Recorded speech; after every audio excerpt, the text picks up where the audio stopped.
What's good, everybody? This is Dale from Upstate Bets and DFS. I'm here with my partner Reoz. We're bringing you guys NFL Week 5 here. We're covering the main slate. We do have a London game on this slate as well that starts at 9:30 Eastern Time between the New York Giants and the Green Bay Packers. That should be a fun one over there. We're going to be covering that game over on our Patreon. Reoz will get to that in a minute. So we're back here on Prize Picks as usual. You can sign up using promo code UPSTATE if you haven't signed up yet. They'll match your first deposit all the way up to $100. If you haven't joined us yet, how we do our videos is I do two picks and Riaz does two picks. You can pair them up however you like, flex plays, power plays. And if you want to get more picks, like I said, Riaz, tell them about the Patreon content. We got a lot of stuff going over on the Patreon. You can find it at patreon.com/upstate. Everything will be linked in the description below. We have MLB playoffs. NBA is 10 days away, so we'll have not only NBA over here on YouTube, but also on the Patreon. And if you want to find out our picks for London, they will be all over on the Patreon. We do the showdown slates, the main slates. We do not miss a day, not only on YouTube, but also on the Patreon. Monday through Sunday, you will be having picks for every sport imaginable. So you can find that in the link below and also on patreon.com/upstate. Let's dive right into the video, Riaz. This board looks honestly really good. There's a lot of picks on here that catch my eye, but the first one I want to get to is actually going to be a rookie here, Kenny Pickett. A little bit of a homer pick, as I am a Steelers fan. He's at 200 passing yards. I just think the odds makers don't know what to think of this game and what Kenny Pickett is going to do in his first career start. Obviously, small sample size. The first thing to point out is obviously the three interceptions that people want to point to in terms of how he played, but one of them was a Hail Mary. One of them could have been, a 50-50 ball. Anyways, he definitely brought a new element to this Pittsburgh offense. He stepped in. The team looked a lot more energetic. Like Mike Tomlin said, brought a nice spark to the team. And, 120 yards in just a half of football when the time of possession wasn't in his favor is honestly really good for this rookie. So they come in as 14-point dogs in this game, and they haven't been 14-point dogs in over 30 years. So love myself some Kenny Pickett in this game. I think he can throw the ball upwards of 30 times. And with those playmakers on the outside, George Pickens finally getting into the mix. Obviously, Deontay Johnson's going to do some things. And don't sleep on Pat Freiermuth. I think he's going to have a big game in this one as well. So love me some Kenny Pickett in a game script where they should be playing from behind. I really love that. I love the game script for him, and I love that he's getting everybody involved. We saw with Trubisky, he really didn't look at the rookie.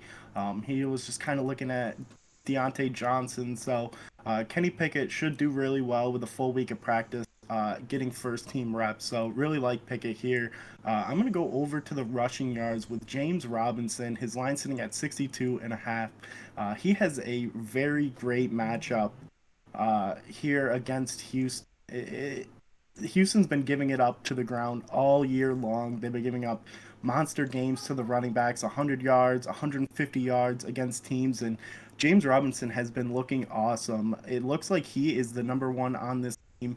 I know everybody thought going into the year Travis Etienne was going to be the guy, but that is not the case. James Robinson has gotten double digit carries in the first 3 weeks. Unfortunately, in a rainy, kind of miserable game against Philly due to the hurricane aftermath, it was in Jacksonville. So we saw a ton of rain in that game, and he just couldn't get anything going. But besides him not hitting in that game, he's hit in the first 3 weeks, so 3 out of 4 in the first 4 weeks.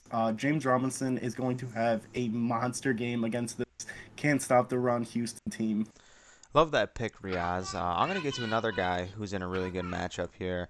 Tyler Higbee, I think, is going to have another solid game coming off that game that he had against the 49ers. So he just looks like a very comfortable target for the Rams here and for Matthew Stafford. Obviously, Cooper Kupp leads this team in targets, but Tyler Higbee comes in as a second guy. When everyone thought it would be Allen Robinson, Tyler Higbee comes in and steps up and gets 14 targets last game, which is absolutely phenomenal. His line doesn't bump up much either after that San Francisco game. Dallas has a really stellar defense. Obviously, they can get to the quarterback with Micah Parsons and players like that. Trayvon Diggs is obviously a stellar corner as well. So this defense is no joke. However, Tyler Higbee, with the amount of targets and the volume he's going to be getting in this game, if Stafford is being pressured, Higbee's the guy that can kind of sit right there and catch those 5-6 yard dump off pass after throwing a couple blocks, step out quick, catch a dump down, similar to a running back. That's how he was playing in San Francisco. So love Tyler Higbee here. I don't know if we'll expect 14 targets, but even if he gets 9 to 10, I think he can easily smash this line. I love I love that Higby pick. Not only did you sum it up perfectly, he really is getting a ton of those dump down passes that we would have thought, Cam Akers or Daryl Henderson would be getting, but those are all Higby's targets. So I really love Higby, most targeted tight end so far this season.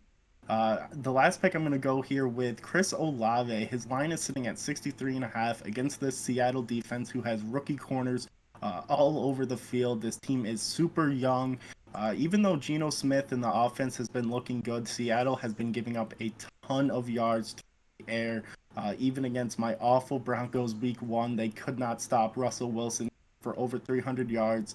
Chris Olave is still dealing with no Jameis Winston, but he still has Andy Dalton. It is nice when you have a veteran quarterback coming in, still running the offense. And what makes me love Chris Olave even more is there's going to be no Michael Thomas. They are going to get Kamara back, which will kind of open up the passing game a little bit, getting the running game going, even though they still had Latavius Murray, who just got signed to the Broncos, run pretty well. Mark Ingram played pretty well there in London, but um, he's looked amazing. He's played pretty much 70% of the offensive snaps. He's hit this line 3 out of 4 so far this season, and no Michael Thomas and Andy Dalton a full week of practice, and the Seattle not being able to stop anybody. We saw last week a huge shootout between them and the Detroit Lions, and I could really see another shootout here again in Chris Olave, going for 100 yards. That would not shock me. Saw 7 targets last week.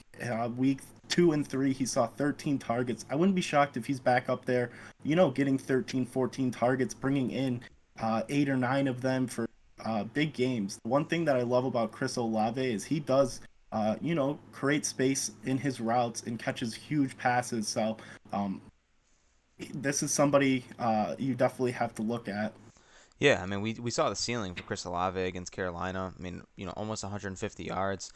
We know what this rookie's made of. We know what he can do. Obviously, in a game where it favors him, like you said, against Seattle, a little bit of a younger defense. So I definitely think that Chris Olave can have a solid game here. And with those targets, the volume is just simply key. I mean, if he's going to be getting double-digit targets, similar to Tyler Higbee, it's hard to fade a guy at a line like this compared to some other guys who are at, lines of, 80, 90 plus when you get a discount on Chris Olave here, who's going to get the same amount of volume as some of them bigger names. So love Chris Olave in that matchup, in a matchup that potentially can shoot out as well, man. So that's going to be our 4 picks, man. We're going to punch over on all 4 of these guys. As I said in the beginning of the video, you can punch these in for a 4 pick power, 4 pick flex, or you want to add another guy that you like, you can turn that in to a 5 pick flex. There's a bunch of ways to play over here on Prize Picks. So thank you guys for joining us.